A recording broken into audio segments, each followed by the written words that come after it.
ਉਹ ਇੱਕ ਬਾਬਾ ਸੀ ਤੇ ਉਹਦੇ ਕੋਲ ਨਾ ਕਾਫੀ ਲੋਕਾਂ ਨੇ ਪੈਸੇ ਲੈਣੇ ਸੀ। ਜੋ ਬਾਬਾ ਉਧਾਰ ਲੈਂਦਾ ਰਹਿੰਦਾ ਸੀ ਲੋਕਾਂ ਕੋਲ, ਤੇ ਲੋਕਾਂ ਦਾ ਕਾਫੀ ਉਧਾਰ ਚੜ ਗਿਆ ਬਾਬੇ ਤੇ। ਉਹ ਸਾਰੇ ਲੋਕਾਂ ਨੇ ਨਾ ਮਿਲ ਕੇ ਇੱਕ ਦਿਨ ਨਾ ਫੈਸਲਾ ਕੀਤਾ ਕਿ ਯਾਰ ਬਾਬਾ ਬੜਾ ਬੁੱਢਾ ਹੋ ਗਿਆ ਤੇ ਇਹਦਾ ਕੋਈ ਪਤਾ ਨਹੀਂ, ਕਿਸੇ ਟਾਈਮ ਵੀ ਦੁਨੀਆ ਤੋਂ ਟੁਰ ਜਾਵੇ, ਤੇ ਚਲੋ ਆਪਾਂ ਸਾਰੇ ਜਣੇ ਮਿਲ ਕੇ ਨਾ ਬਾਬੇ ਕੋਲ ਪੈਸਿਆਂ ਦਾ ਨਾ ਡਿਮਾਂਡ ਕਰੀਏ ਕਿ ਸਾਡੇ ਪੈਸੇ ਸਾਨੂੰ ਦੇ ਦੇ। ਉਹ ਸਾਰੇ ਬੰਦੇ ਇਕੱਠੇ ਹੋ ਕੇ ਨਾ ਤੇ ਬਾਬੇ ਕੋਲ ਪਹੁੰਚ ਗਏ ਤੇ ਬਾਬੇ ਨੂੰ ਕਹਿਣ ਲੱਗੇ ਕਿ ਬਾਬਾ ਸਾਡੇ ਜਿਹੜੇ ਤੂੰ ਪੈਸੇ ਦੇਣੇ ਨਾ, ਤੇਰੀ ਬੜੀ ਮਿਹਰਬਾਨੀ, ਉਹ ਸਾਨੂੰ ਤੂੰ ਦੇ ਦੇ ਜਿਹੜਾ ਅਸੀਂ ਤੈਨੂੰ ਉਧਾਰ ਦਿੱਤਾ ਹੋਇਆ ਹੈ। ਤੇ ਬਾਬੇ ਨੇ ਸਾਰੇ ਬੰਦਿਆਂ ਨੂੰ ਕਿਹਾ ਵੀ ਜਨਾਬ ਤੁਸੀਂ ਬੈਠ ਜਾਓ ਤੇ ਤੁਹਾਨੂੰ ਸਾਰਿਆਂ ਨੂੰ ਮੈਂ ਪੈਸੇ ਦਿਆਂਗਾ, ਟੈਨਸ਼ਨ ਨਾ ਲਵੋ ਤੁਸੀਂ। ਉਹ ਸਾਰੇ ਲੋਕ ਹੁਣ ਬੈਠ ਗਏ ਤੇ ਆਪਸ ਵਿੱਚ ਨਾ ਮਸ਼ਵਰਾ ਕਰਨ ਲੱਗੇ, ਯਾਰ ਪੈਸਿਆਂ ਦਾ ਕੋਈ ਸਾਰ ਨਜ਼ਰ ਨਹੀਂ ਪਿਆ ਆਉਂਦੇ, ਬਾਬਾ ਦੇਗਾ ਕਿੱਥੋਂ, ਚਲੋ ਦੇਖਦੇ ਹਾਂ ਕੀ ਕਰਦਾ ਹੈ। ਬਾਬੇ ਦਾ ਮਾਮੂਲ ਸੀ, ਬਾਬੇ ਕੋਲ ਕੋਈ ਵੀ ਮਹਿਮਾਨ ਆਉਂਦਾ ਸੀ ਨਾ ਤਾਂ ਬਾਬਾ ਉਹਨੂੰ ਖਵਾਇਆ ਬਗੈਰ ਗਲਦਾ ਨਹੀਂ ਸੀ। ਤੇ ਉੱਥੇ ਜਨਾਬ ਇੱਕ ਬੱਚਾ ਆ ਗਿਆ ਛੋਟਾ ਜਿਹਾ, ਤੇ ਉਹ ਕੁਛ ਵੇਚ ਰਿਹਾ ਸੀ। ਉਹ ਬਾਬੇ ਨੇ ਬੱਚੇ ਨੂੰ ਆਪਣੇ ਕੋਲ ਬੁਲਾਇਆ ਤੇ ਬਾਬਾ ਉਹਨੂੰ ਕਹਿਣ ਲੱਗਾ ਵੀ ਜਿਹੜੀ ਤੂੰ ਚੀਜ਼ ਵੰਡਦਾ ਪਿਆ ਨਾ, ਇਹ ਸਾਰੇ ਜਿੰਨੇ ਬੰਦੇ ਬੈਠੇ ਨੇ ਸਾਰਿਆਂ ਨੂੰ ਖਵਾ ਦੇ।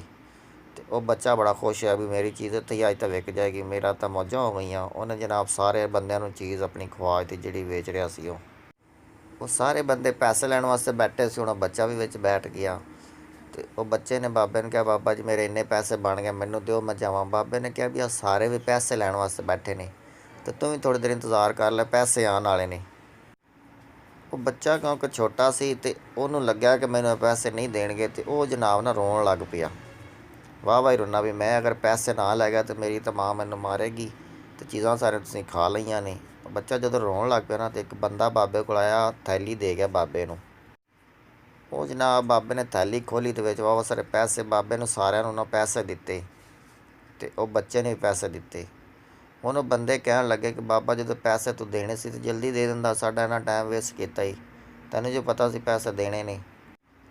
ਉਹ ਬਾਬੇ ਨੂੰ ਉਹਨਾਂ ਨੇ ਗੱਲ ਸਮਝਾਈ, ਉਹਨੇ ਕਿਹਾ ਜੀ ਮੈਨੂੰ ਪਤਾ ਸੀ ਪੈਸੇ ਤੁਹਾਡੇ ਮੈਂ ਦੇਣੇ ਨੇ, ਪਰ ਮੈਨੂੰ ਪਤਾ ਨਹੀਂ ਸੀ ਅੱਲਾਹ ਪਾਕ ਮੈਨੂੰ ਕਿੱਥੋਂ ਪੈਸੇ ਭੇਜੇਗਾ। ਤਾਂ ਉਹਨਾਂ ਨੇ ਕਿਹਾ ਵੀ ਫਿਰ ਤੂੰ ਪਹਿਲੇ ਹੀ ਮੰਗਵਾ ਲੈਂਦਾ। ਉਹਨੇ ਕਿਹਾ ਜੀ ਪਹਿਲੇ ਤੁਸੀਂ ਸਾਰੇ ਲੈਣ ਵਾਲੇ ਸੀ, ਰੋਣ ਵਾਲਾ ਕੌਣ ਸੀ ਵਿੱਚ, ਆਹ ਬੱਚਾ ਆਇਆ ਤੇ ਰੋਣਿਆ ਤਾਂ ਅੱਲਾਹ ਪਾਕ ਨੂੰ ਉਹਦਾ ਰੋਣਾ ਪਸੰਦ ਆ ਗਿਆ ਤੇ ਆਪਣੀ ਸਾਰਿਆਂ ਦੀ ਮੁਸ਼ਕਿਲ ਹੱਲ ਹੋ ਗਈ ਹੈ। ਤੇ ਅਗਰ ਇਹ ਬੱਚਾ ਨਾ ਆਉਂਦਾ ਤਾਂ ਸਾਰੇ ਤੁਸੀਂ ਵੇਲੇ ਜਾਓ ਆਏ।